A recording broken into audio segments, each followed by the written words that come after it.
Saya berikan satu amalan, tapi tolong catat baik-baik ya. Ini rahasia antara kita saja. Tolong jangan dibagi orang ya.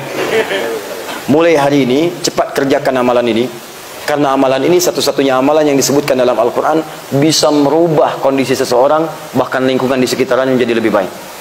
Ini yang bisa merubah umat jahiliyah menjadi khairu ummah.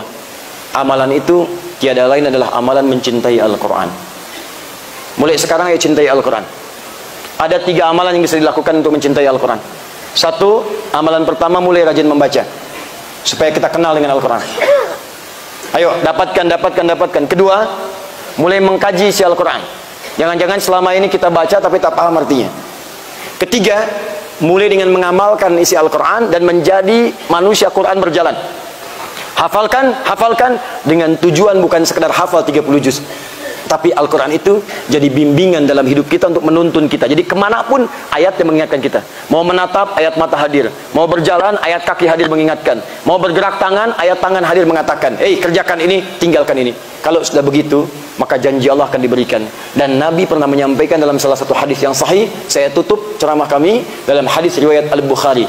Imam Al-Bukhari menerima hadis ini dari Hajjaj bin Minhal. Hajjaj bin Minhal menerima informasi ini dari Syu'bah. Syu'bah menerima dari Alqamah bin Marthad. Alqamah bin Marthad menerima dari Sa'ad bin Ubaidah. Sa'ad bin Ubaidah menerima dari Abu Abdurrahman As-Sulami.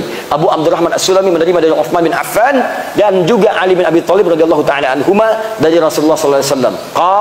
Beliau menyampaikan, perhatikan kalimatnya, khairukum man ta'allamal Qur'ana wa 'allama.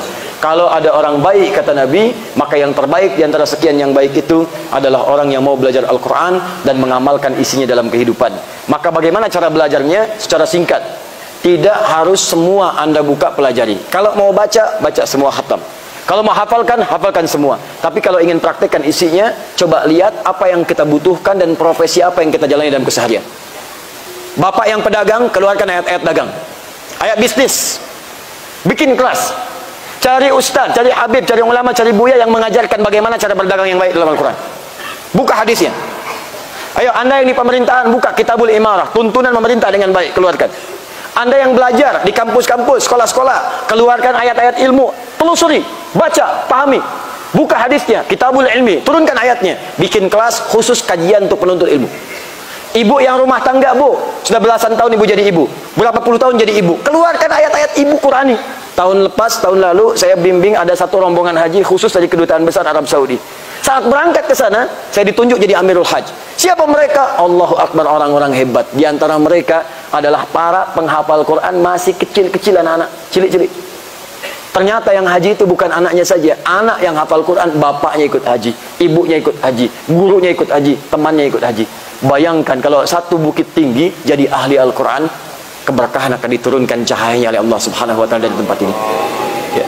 Karena itu yang mulai bergerak, jangan kalah oleh daerah-daerah lain. Saya sudah roadshow ke beberapa tempat di wilayah-wilayah di Indonesia, hampir rata-rata sudah menyiapkan diri menjadi ahli Quran. Yang dahsyat, Bapak Ibu penting mesti tahu ini. Ada satu keluarga, bapaknya kerja di bangunan, orang katakan kuli bangunan. Istrinya seringkali ngambil suluh, kayu-kayu di sawah. Pekerjaan cuma demikian. Anak ada 3. Yang dahsyat, istrinya selalu berkata kalau ada tamu, Masya Allah dijamu, semua ada makanan, minuman, ikan. Dan dia berkata, Alhamdulillah Abi kalau pulang bawa uang banyak, 500.000 untuk sebulan dan berkah hidupnya. Siapa mereka ini?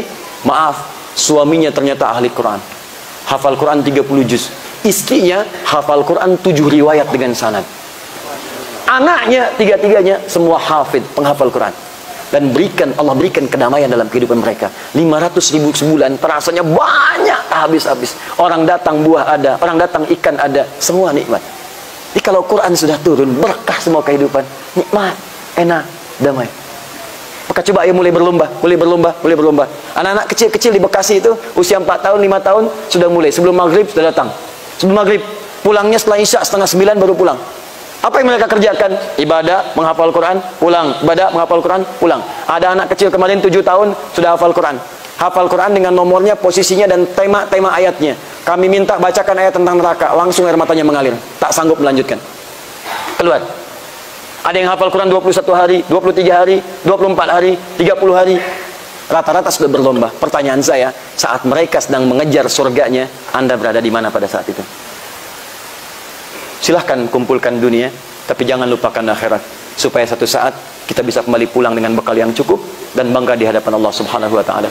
Kalau belum mampu berlomba dengan orang soleh mengumpulkan amal baik, maka berlombalah dengan para pendosa untuk mulai bertobat di hadapan Allah Subhanahu wa taala. Saya kira insya Allah nanti bertemu di Dangung-Dangung.